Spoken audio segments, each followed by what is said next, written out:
The wine had already hit my face by the time the room went quiet. It dripped slowly, red sliding down my cheek, soaking into the collar of the pale dress I had chosen carefully for this wedding. 300 people stood frozen in front of me, forks paused mid-air, glasses hovering just short of lips. The music hadn't stopped yet, which made it worse. A string quartet kept playing as if nothing had happened, their bows moving gently while my brother stood 3 feet away, his arm still extended, an empty glass loose in his fingers. I didn't move. I noticed strange things instead. The way the chandelier light caught the droplets on the floor. The smell of expensive wine mixing with roses and hot food. A woman near the front row whispering my name, not loudly enough to be helpful. Someone laughed, a short confused sound, then stopped when no one joined in. My brother smiled like he had just landed a punchline. "Relax," he said, loud enough for half the room. It was a joke. He glanced around, searching for approval, feeding on the attention. A few guests smiled politely, unsure. Others looked at the table settings, suddenly fascinated by silverware. No one stood up. No one asked if I was okay. I lifted my hand slowly and wiped my cheek with a napkin. My fingers were steady. I could feel my heart beating, but it wasn't wild. It was controlled, almost distant, as if it belonged to someone else. I had learned that skill early, long before weddings and wine glasses. When you grow up always adjusting to someone else's moods, stillness becomes a habit. He leaned closer and lowered his voice. "All this," he said, gesturing at the room, "because you wouldn't just pay your share." His tone was playful, but his eyes were sharp. He wanted the room to hear without hearing. He wanted me small in public. I looked past him. 300 faces. People who had watched him grow up, watched me step aside, again and again. This wasn't new. It was just louder. I nodded once, not in agreement, but in acknowledgement. Not of him. Of myself. Standing there, wine drying on my skin, I understood something clearly for the first time. This night wasn't the beginning. It was simply the moment I stopped pretending it was. The demand came before the champagne was poured. He leaned across the table, eyes scanning my expression, and said it casually, almost kindly, "You know the amount, right? I can't cover this myself." His words were light, but the implication heavy, like a ledger balanced against my shoulders. The check had already been expected, months in advance, but the way he asked it made it feel like a personal attack, as if my refusal was a slight against the entire family. I sat back, hands folded over my lap, keeping my voice even. "I've told you before, I won't pay," I said, calm enough for the guests to hear without a scene forming, precise enough to close any argument before it started. My refusal wasn't dramatic, wasn't loud, but it carried a quiet weight, one I had learned to use long ago. I had practiced it with him for years, in smaller fights, in family dinners where his temper had always had a stage. He shifted in his chair, brow furrowing for just a moment, then masked it with a shrug. "You're so stubborn," he murmured, as though that were an explanation rather than an insult.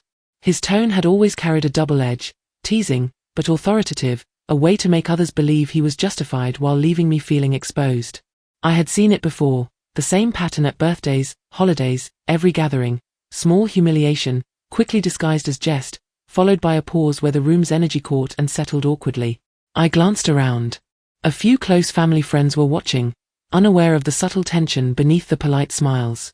My parents sat opposite, nodding, eyes distant, showing the same quiet approval they had given him since childhood. The message was clear. His demands carried weight, mine could be questioned. I let silence fill the space for a moment. Silence had always been my weapon and my shield. The pause allowed the tension to grow, allowed him to feel the unspoken consequences of his audacity. I had learned over time that direct confrontation wasn't necessary. Observation, calculation, and timing mattered more. He leaned back again, swirling his glass, confident, but for the first time I noticed the microflicker in his eye, a tiny hesitation. It was subtle, almost invisible, yet it whispered of the cracks I had spent years silently recording. And in that brief moment, before the next exchange, I understood clearly. This night wouldn't end in compliance, nor in argument. It was only the beginning. The murmurs began before anyone spoke. From the corners of the room, familiar voices leaned into the narrative he had spun, portraying me as unreasonable, as the one complicating matters, while he, of course, became the sympathetic party. My refusal to hand over the money transformed into evidence against me, a ledger of difficultness that I had never seen in writing, but heard in the precise cadence of his explanations.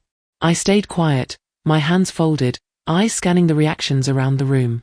My parents nodded subtly, aligning with the story he curated, as if my calm objection validated his claim of victimhood. A relative whispered to another, just enough for me to hear, "Poor kid, she's always so rigid." It stung less because of the words than because of the rhythm, the predictable chorus of approval he always drew, like an orchestrated symphony from childhood. This was not new.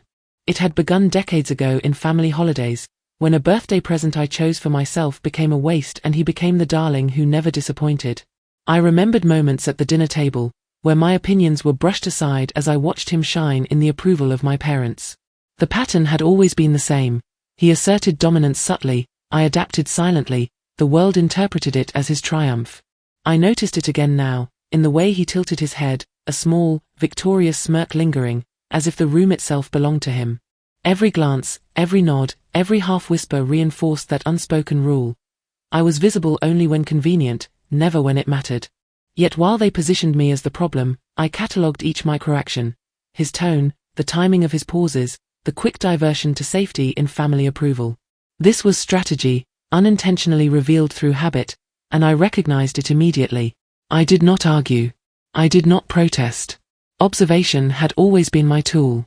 A subtle realization crept in. If the room could be swayed by whispers and careful positioning, then it could be turned. Slowly, quietly, I felt the initial outlines of the plan forming, not confrontational, not impulsive, but precise. I knew that one day, the very pattern that had constrained me could be redirected, and tonight, under this familiar gaze, that day felt closer than ever. I leaned against the far wall, barely touching my chair, while he continued his grand performance for the room. My eyes, trained over years of silent observation, flicked to the small screens everyone carried, phones, tablets, flashes from cameras capturing every exaggerated gesture. A sudden scroll through his social posts revealed contradictions. Photos of lavish dinners, yet comments about being cash-strapped for the wedding. Tweets of generosity, yet text messages I glimpsed hinted at threats of legal action for minor disagreements. I didn't need to speak. Every inconsistency told its own story. My mind catalogued the timeline, the posts, the receipts, the subtle boasts masked as casual mentions. Each digital footprint was a quiet confession, a record of pride masquerading as truth. He wanted the world to see a narrative of victimhood and generosity simultaneously, and the contrast was glaring. The guests remained oblivious, caught in laughter and polite clinking of glasses, but I noted the minutiae, the way he adjusted his cufflinks with a triumphant tilt, how his hand lingered over the wine glass even after the spill, how the online activity mirrored his public persona. It was not coincidence, it was performance, and somewhere in the layers of that performance, evidence existed. I pressed my lips together, aware of the power of these digital traces. Paper trails and screenshots outlast speeches and whispered reassurances. Public lies, no matter how charismatic the delivery, left subtle marks, timestamps, metadata, oversights that even a practiced manipulator could not erase. A quiet shiver ran through me as I realized something was wrong. Not just the immediate humiliation, not just the spilled wine, but the very foundation of the story he presented. One moment, I had felt contained, boxed in by family loyalty and social expectation. The next, I felt the weight of possibility. This wasn't only about a public display. It was about evidence that, if traced carefully, could unravel his facade. And suddenly, observation alone was no longer enough. I understood that something beyond the surface had been hiding, and it was waiting for me to notice it. The first thing I did when I stepped away from the crowd was open the wedding expense spreadsheet on my tablet. Every line item, every payment made through Venmo, every deposit cleared through our family account, it was all there. Marcus had boasted to the room, confidently stating I owed him nearly $7,000 for what he called my contribution to the wedding. I scrolled, eyes narrowing. The numbers didn't match his story. The catering deposits, the flower invoices, the photographer's payments, they all showed I had already covered more than half, quietly, without anyone noticing. I tapped through receipts, lining them against his claims. Every claimed expense he had thrown at me, for the wine, the table setup, the DJ, was accounted for in my own payments. Not only that, my records were backed up with timestamps, bank app confirmations, and even digital copies of invoices saved from months prior. Each screenshot, each PDF, Each email confirmation was a quiet counter to his theatrics. I noticed the pattern in his exaggeration. His voice had carried through the hall, claiming financial victimhood, yet every digital trail I held proved otherwise. My pulse remained calm, but beneath the surface, a simmering frustration grew, not just for me, but for everyone witnessing his performance without knowing the truth. How easily people accepted his words, how casually he had attempted to rewrite reality, and how quickly family members nodded in agreement. All of it stoked an anger I held tightly, carefully. I started compiling everything methodically, side-by-side comparisons of claimed costs versus actual payments, highlighting the discrepancies with precision. There was no emotion in the documentation, just facts, numbers, and dates arranged to speak louder than his boasting ever could. I copied screenshots into a folder labeled Quietly Evidence, Wedding. Each one reinforced the simple truth. His financial narrative was false, constructed, meant to intimidate and shame me publicly. Even as he mingled, smiling and gesturing as if he had orchestrated a flawless display of superiority, I remained seated in my corner of observation. I noticed the subtle glances from guests who wondered at the tension but didn't understand it. Their confusion mirrored the audience's unwitting compliance with his lies. The more I documented, the clearer it became. This was bigger than money. The ledger of our family's finances, the receipts, the timestamps, they all formed a paper trail that could expose the manipulation quietly orchestrated in front of hundreds of witnesses. I pressed the tablet close, feeling a quiet pulse of resolve. Public humiliation had been attempted, but here, in the digital record, was the seed of accountability. For the first time that evening, I allowed myself a small, inward acknowledgement. He had underestimated me. And as the anger of the room rose silently around him, fueled by the tension of performance, I realized that when the truth surfaced, it wouldn't be me shouting, it would be the numbers themselves speaking. I noticed the wedding coordinator hovering near the edge of the hall, clipboard in hand, eyes flicking between Marcus and me as if calculating the tension radiating through the room. The caterers, servers, and even a few of the junior staff paused mid-task, uncertain whether to intervene or stay invisible. Their subtle hesitation told me more than any words could. The spectacle Marcus had created was no longer just a private family dispute. It had entered the domain of professional oversight. A photographer, busy with his camera, had unconsciously captured the moment when wine streaked across my face, the color glistening under the soft lighting. I realized then that every glance, every gasp, every frozen expression of the guests was being recorded in some form. An inadvertent witness list that could corroborate the humiliation if it ever became necessary. It wasn't about them defending me. It was about the reality that authority and observation existed outside our small bubble of chaos. I reminded myself quietly, as I wiped my hand discreetly across my dress, that pressure does not equal agreement. Just because everyone laughed, whispered, or averted their gaze did not mean consent existed. Public ridicule might feel controlling, like a cage imposed by the arrogance of someone else, but in truth, it was hollow unless it could be proven to influence me into compliance. My silence was a shield, a measured response that preserved both dignity and strategic advantage. I watched as the coordinator scribbled something into a notebook, likely documenting the schedule or noting guest behaviors, unaware that this moment, like so many before, was quietly accumulating evidence of Marcus's entitlement. Even the subtle tilt of a head, a slight pause in serving meals, the tension in their posture, it all mattered. Each observation could serve as a thread to unravel the narrative Marcus was attempting to weave. Even as whispers traveled across the polished marble floor, and wine stains glinted in the warm light, I made no sound. I didn't offer an explanation, didn't confront. Every breath, every blink, every motion was controlled, neutral, unreadable. The calmness wasn't weakness, it was a deliberate strategy. In the quiet of observation, I was building a record, a foundation. Authority had entered, not in words, but in presence. I allowed my mind to note the educational truth silently. Pressure is not agreement, no matter how convincing the performance. The room could misinterpret me, family could misjudge me, even Marcus could believe he had dominated, but as long as I retained awareness and documentation, the story wasn't his to control. Every glance, every captured moment, every subtle hesitation from neutral observers reinforced that reality. As the guests resumed conversations, some shaking their heads in disbelief, I sat still, calm. My face betrayed nothing, my movements minimal. The authority of the moment, the documented evidence surrounding it, existed quietly around me. I didn't need to speak. I only needed to remain present, observant, and patient. The lesson, understated yet powerful, whispered in my mind. Public pressure may feel controlling, but control without evidence is transient, fragile, and ultimately hollow. I watched from a corner as Marcus's confident posture began to falter, though no one in the room would have noticed if they weren't looking closely. His smile, once broad and entitled, now twitched at the edges. I could see it in the way he shifted his weight from foot to foot, how his hand clenched briefly around his champagne glass before releasing it. The bravado that had allowed him to humiliate me in front of hundreds was cracking, and the cracks were quiet, almost imperceptible to anyone outside my field of vision. Backstage, away from the guests and the photographers, Marcus's private panic became apparent. He whispered sharply into his phone, pacing across the dimly lit corridor, and the voice on the other end, whether lawyer or friend, I couldn't hear clearly, but I imagined it was a blend of panic and desperation. His usual measured tone of entitlement had vanished, replaced by hurried sentences, fragments of excuses, and stammered justifications.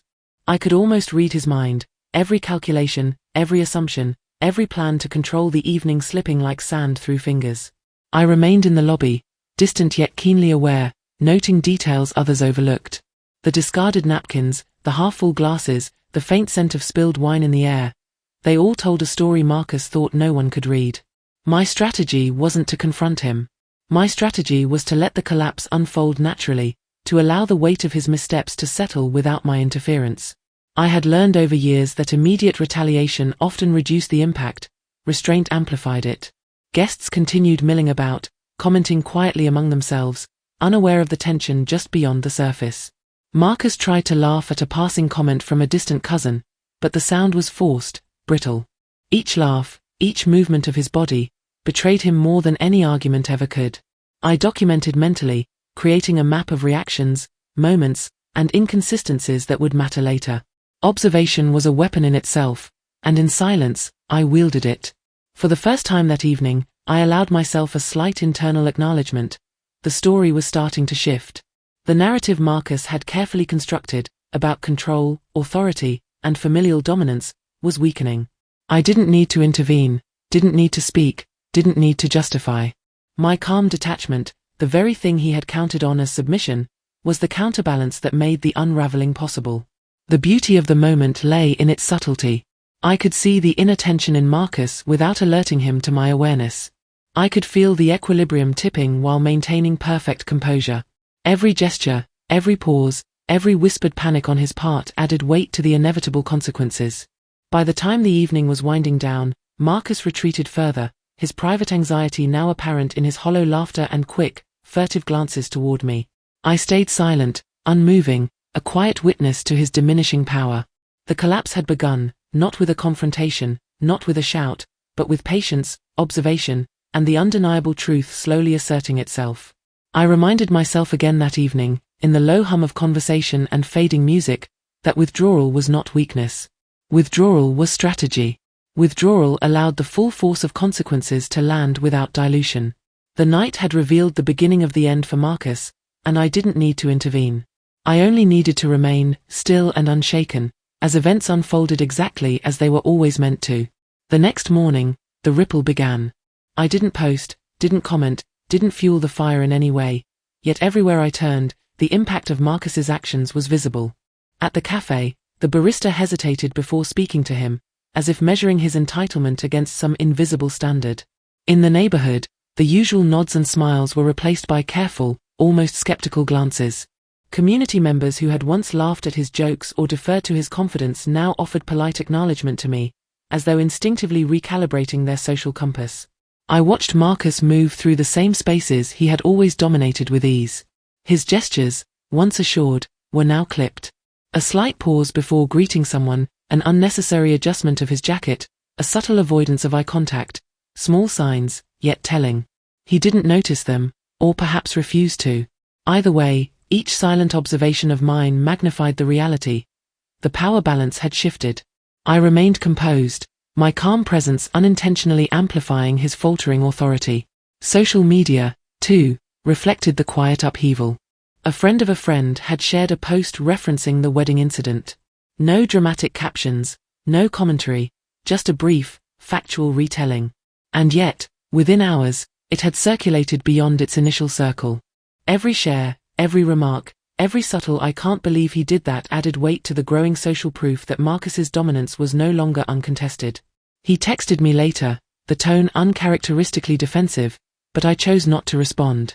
Silence became my amplifier, and in that silence, the truth resonated more loudly than any argument ever could. I began noticing the community recalibrating in subtle ways. Invitations he had expected to receive now bypassed him. Casual conversations I overheard referenced his behavior indirectly. Even people who had never interacted with me before nodded or smiled in quiet recognition, as if acknowledging the shift. Reputation, once assumed invulnerable, was crumbling without my interference. The quiet acknowledgement of those around him validated the weight of my restraint. Marcus, unaware of how swiftly perception had moved against him, continued to act as though nothing had changed. He attempted to maintain composure in public, cracking jokes and referencing the wedding night with casual smugness. But the audience, friends, acquaintances, even distant colleagues, responded differently. Their reactions were measured, polite, but lacking the deferential laughter he had relied upon for years. He was now performing on a stage where the script had subtly changed, and the cues he expected were gone. Every glance I received, every side conversation I overheard, reinforced a simple truth: my silence carried authority. By not engaging, by refusing to justify or defend, I allowed the community to witness the unraveling of a carefully constructed facade. The more I observed quietly, the faster his public persona eroded. In that unfolding reality, I found clarity. The social proof was undeniable. Marcus's reputation, once his armor, had become a fragile veneer, and I had not touched it directly. The community, through observation and instinct, had begun to see him as he truly was. I remained steady, composed, a silent witness to the consequences that had finally caught up with him. My quiet presence spoke louder than any confrontation ever could, and in that calm, the final threads of his assumed dominance started to slip irreversibly. Weeks passed like a slow tide, each day pulling me further from the chaos Marcus had tried to impose. I kept my routines deliberate, measured: coffee at 7, emails sent before breakfast, calls returned selectively. I didn't avoid the world, but I navigated it on my own terms, quietly re-establishing the boundaries he had attempted to erase. Every interaction, every small decision, reinforced my autonomy, and with it, a subtle, growing sense of stability. Marcus's influence had waned in ways I could measure. Invitations he assumed would reach him now bypassed him entirely. Projects he thought under his control were no longer his to dictate. It wasn't public spectacle that dismantled his leverage, nor loud confrontation. It was time and consistency. I observed, documented, and acted within a steady rhythm that gradually eroded the control he had relied upon. Each day his attempts at dominance faltered slightly more. I reflected quietly on the family dynamics, realizing how long I had been conditioned to absorb, to adapt, to minimize myself in order to maintain a semblance of peace. But now, that silence served a different purpose. It allowed me to reclaim personal space without confrontation. I wasn't angry in the way he expected. I was deliberate, calculating, ensuring that every step I took rebuilt what he had tried to claim. Socially, the shift was subtle yet unmistakable. People who once deferred to his opinions now waited for my input. Colleagues sought my guidance. Neighbors greeted me with genuine warmth. Marcus tried to interject, to assert his version of events, but the credibility gap had widened too far. He became a figure of muted irritation rather than authority, and his attempts to reclaim attention only highlighted the distance growing between us. Emotionally, I cultivated detachment. I allowed myself to feel the sting of past humiliation without granting it space to dominate the present. Each morning, I observed myself in the mirror and acknowledged the small victories: calm eyes, unshaken posture, steady breath. In this quiet self-assessment, I realized how much power I had regained simply by refusing to participate in his games. Financially and logistically, I stabilized my environment. I reviewed accounts, ensured independence, and quietly secured areas of life Marcus had assumed he could control. Every document, every confirmation, reinforced that leverage he had once held was now irrelevant. He could make noise, he could protest, but the structure of my life, once vulnerable, had become resilient. Time also softened the reactions of those around us. Witnesses to his earlier arrogance adjusted their behavior accordingly. Respect for me grew naturally, not through boast or claim. Marcus's attempts at public dominance became increasingly hollow, unremarkable. Each failed assertion reinforced my internal realization: control is only as strong as perception allows, and mine had been recalibrated. In quiet moments, I reflected on the contrast between then and now. I remembered his smug confidence, the casual cruelty, the expectation that my compliance was permanent. And I observed the present, a life of measured stability, relationships rooted in acknowledgement rather than fear, and the absence of the leverage he had once wielded so confidently. Through patience and emotional restraint, the gap widened. He lost attention, authority, and ultimately, influence. I rebuilt continuity in every area he had tried to disrupt.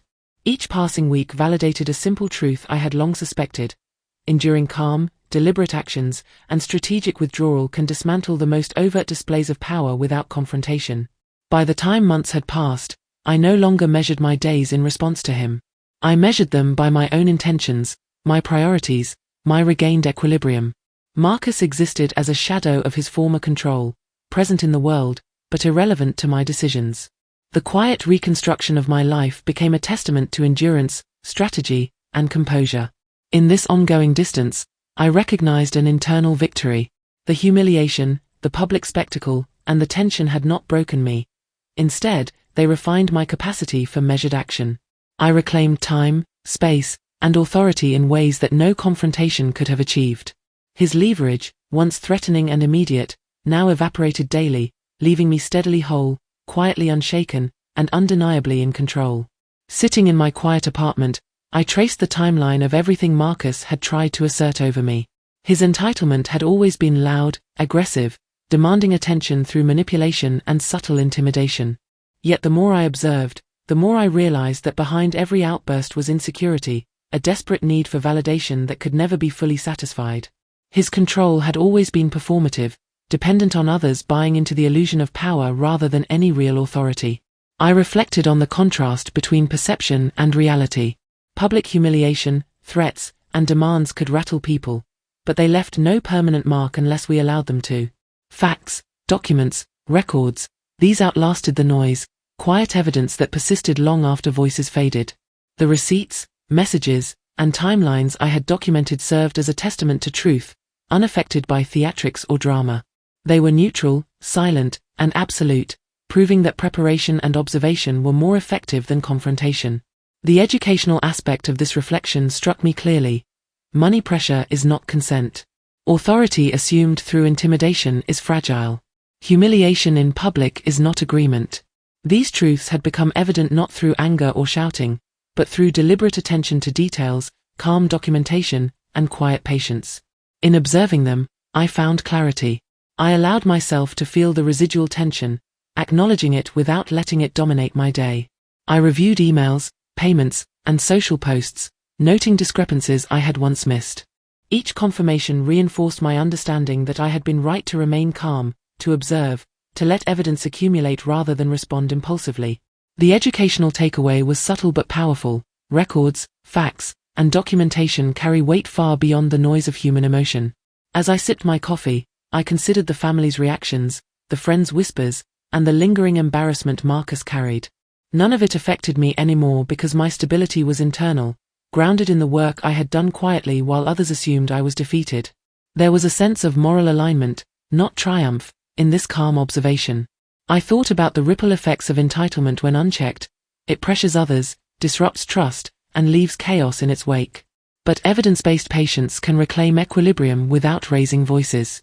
Marcus's insecurity had driven him to act, but it could not undo the factual groundwork I had meticulously built. That balance of observation, documentation, and emotional restraint was what ultimately neutralized his power. Closing my laptop, I recognized how deeply this approach had reshaped my understanding of control and influence. Anger or confrontation might have provided momentary satisfaction, but true resolution came from calm, deliberate action, grounded in facts. In this process, I not only reclaimed authority but also my sense of self, untouched by his attempts to dominate or belittle. The final reflection settled quietly in my mind. Human noise fades, but records endure. Public performance may intimidate temporarily, yet the truth, calmly documented and preserved, carries the ultimate authority. My emotional stability, aligned with factual clarity, had become unassailable, and with it, the calm closure I had sought for so long. The echo of that realization stayed with me as I moved forward.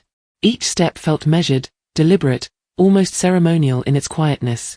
There was no need to look back at Trevor's stunned expressions or at the murmurs of those who had witnessed his overconfidence crumble. Their reactions were irrelevant. What mattered was the alignment of my actions with the truth I had quietly curated over months, even years.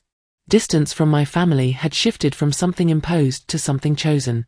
It was not absence, but a protective clarity, a space where my decisions, my time, and my dignity were mine alone. I didn't require acknowledgement, apology, or reconciliation. The calm authority I had cultivated made all external validation unnecessary. Even the sharp pang of betrayal felt softened now, reframed as data points in a pattern I had long anticipated and documented. I reflected on boundaries and ownership, not of possessions, but of self. Every quietly gathered receipt, message, and observation had served as an invisible scaffold, supporting a life that could no longer be manipulated or diminished by entitlement masquerading as family. Trevor's leverage had dissolved silently, irrelevant to my satisfaction. My power resided in control over my own actions, my own narrative, and the serene application of truth. Stepping into the light of my own morning, I felt the weight of years lift as if a shutter had opened to a new view. Decisions once made under duress now came freely, guided only by intention, clarity, and the certainty of personal authority.